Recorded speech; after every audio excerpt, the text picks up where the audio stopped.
हमारे नेता मसीहा जो यहाँ पर मुख्यमंत्री रहे, नेताजी और विजू पटनायक जी दोनों मिलकर के साथ भी काम किए हैं।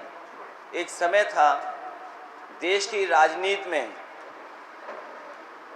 विजू पटनायक जी और उस समय के नेता जो जनता दल में थे, नेताजी से लेकर के सब लोग मिलकर के देश को एक नई दिशा दे रहे थे। आज जब हम लोग विजू पटनायक जी को याद कर रहे हैं, उसी समय नेताजी को भी याद कर करके हम लोग आज अपनी समाजवादी पार्टी का संकल्प लेना चाहते हैं कि भविष्य में जो विरासत नेताजी ने हम लोगों को सौंपी है, जिन सिद्धांतों पे बाबा साहब भीमराव अंबेडकर जी आज़ादी के बाद इस देश को एक सबसे सुंदर संविधान दिया, वो हमारे संविधान के शिल्पकार थे। संविधान को उन्होंने बनाया, उन्होंने जो संविधान दिया है उस पर चलने के लिए नेताजी ने पूरा जीवन लगा दिया, संघर्ष किया। नेताजी ने डॉक्टर राम मनोहर लोहिया का जो दर्शन था, समाजवाद, संपन्नता और समानता, कि लोग बराबर हों, उनके बीच में गैर बराबरी खत्म हो, जो सिद्धांत दिया है, उस सिद्धांत पे आज भी हम लोग चल करके देश में एक नई दिशा दे रहे हैं। जहां उत्तर प्रदेश में भारतीय जनता पार्टी सबसे बड़ी ताकतवर पार्टी है, उस पार्टी से लड़ कर के हम अपने कार्यक्रम, अपने सिद्धांत और जो पिछड़े, दलित, आदिवासी, अल्पसंख्यक आदि आबादी को एक नया सपना दिखाया। समाजवादी पार्टी ने उत्तर प्रदेश में एक नया नारा दिया, पीडीए का।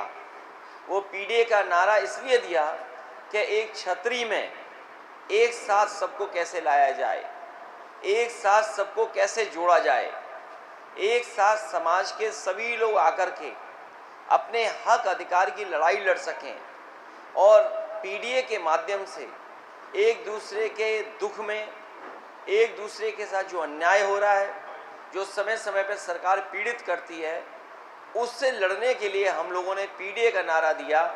और उसका परिणाम ये हुआ है कि भारतीय जनता पार्टी को उत्तर प्रदेश में न केवल हम लोगों ने हराया, बल्कि समाजवादी पार्टी नंबर 1 पर उत्तर प्रदेश में लोकसभा की सीटें जीती। इंडिया गठबंधन, जिसमें कांग्रेस को भी साथ लेकर के कांग्रेस पार्टी के भी हम लोगों ने सांसद जिताए और पूरे देश में समाजवादी पार्टी आज तीसरे नंबर का दल बनकर के आया है। इसलिए आज उड़ीसा में मैं अपने पत्रकार साथियों से धन्यवाद देना चाहता हूं। कल भी मेरी आपकी मुलाकात हुई थी श्रीकांत जीना साहब के यहाँ। उन्होंने एक आंदोलन, एक आवाज़ उठाई है कि पिछड़ों को हक मिलना चाहिए, पिछड़ों को पढ़ाई में हक मिलना चाहिए, नौकरी में आरक्षण, आदिवासी, पिछड़े, अल्पसंख्यक, इनको बराबरी के हिस्सा मिले। उस लड़ाई में हम समाजवादी लोग भी साथ हैं। हमें उम्मीद है आने वाले समय में उड़ीसा में भी समाजवादी पार्टी बनेगी। फिलहाल हमारी कोशिश होगी कि हमारा जिले स्तर पर संगठन हो, हम लोग सदस्यता चलाएं और जिले संगठन के बाद विधानसभा स्तर पर संगठन हो और उस संगठन को लेकर के हम लोग जनता में जाएं। जिस तरीके से उत्तर प्रदेश में हम लोगों ने अच्छे काम किए थे, वो काम दूसरे प्रदेशों ने भी अपनाए। चाहे बच्चों के लिए लैपटॉप हो, महिलाओं को प्रति महीना 500 रुपये देने की बात हो, चाहे बेटियों को पढ़ाने के लिए, आगे बढ़ाने के लिए बात हो, किसानों के लिए मंडी बनाना हो, किसानों को फ्री बिजली देना हो, किसानों के लिए जो उनकी पैदावार है उसको सही मूल्य दिलाने का सरकार की तरफ से इंतज़ाम हो, गरीबों को अच्छा राशन मिले, गरीबों को घी, दूध, और जो हमारे गरीब हैं, जो जिनका स्वास्थ्य अच्छा नहीं है, उनको घी, दूध से लेकर के स्वस्थ और न्यूट्रिशनल फूड कैसे दें, वहीं गर्भवती महिलाओं के लिए न्यूट्रिशन फूड कैसे दें। हम लोगों ने डायल 100 पुलिस के लिए एक सबसे बेहतर सिस्टम बनाया था, देश का सबसे अच्छा सिस्टम, जहां पर पुलिस 5 और 10 मिनट में पहुंच करके लोगों की मदद करती है। वो सिस्टम अभी भी किसी प्रदेश में नहीं बन पाया है। एम्बुलेंस की व्यवस्था अच्छी की, सरकारी अस्पतालों में गरीबों का इलाज फ्री होता था। कैंसर जैसी बीमारी, हार्ट की बीमारी, किडनी की बीमारी, लंग्स की बीमारी में गरीब को एक भी पैसा नहीं देना पड़ता था। कहीं भी किसी अस्पताल में जाकर के इलाज करा दें, गरीब की हम लोग इलाज में इंतज़ाम करते थे। ये सुविधाएं हमने दी थी, उसका ही परिणाम है कि आज हम लोग पार्टी बड़ी बनी है। जहाँ तक बीजेपी है, बीजेपी लोगों से छीनना जानती है। बीजेपी लोगों से उनकी जेब से पैसा निकलवाना जानती है। इन्होंने नोटबंदी किया, सब पैसा हम लोगों ने जमा कर दिया। जीएसटी लागू किया, व्यापारी केवल कलम घुमा रहे हैं, कंप्यूटर चला रहे हैं, व्यापार खत्म कर दिया।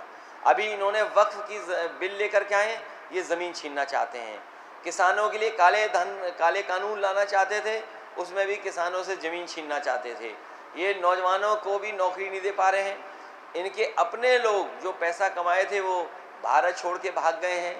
इसलिए केवल ये छीनना जानते हैं, कुछ देना नहीं जानते हैं। ये बड़े लोगों की सरकार है। ये डबल इंजन की बात बोलते हैं। उत्तर प्रदेश में डबल इंजन देखा है, दोनों डबल इंजन टकरा रहे हैं, एक ही रेल पटरी पे आ गए हैं।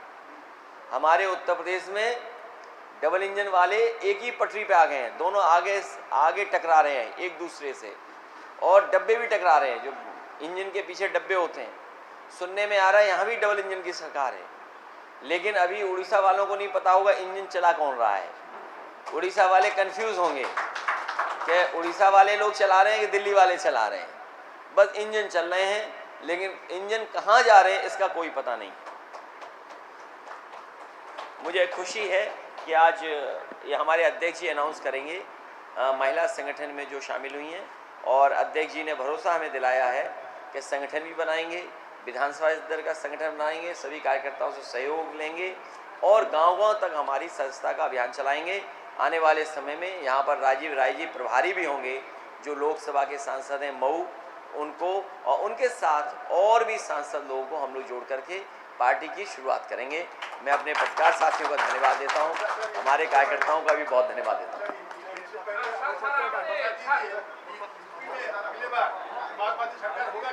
अगली बार सरकार होगी।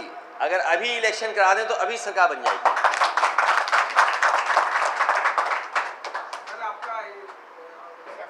आपका मुलाकात हुआ था, वो आपका पार्टी में ज्वाइन करेंगे? किनसे?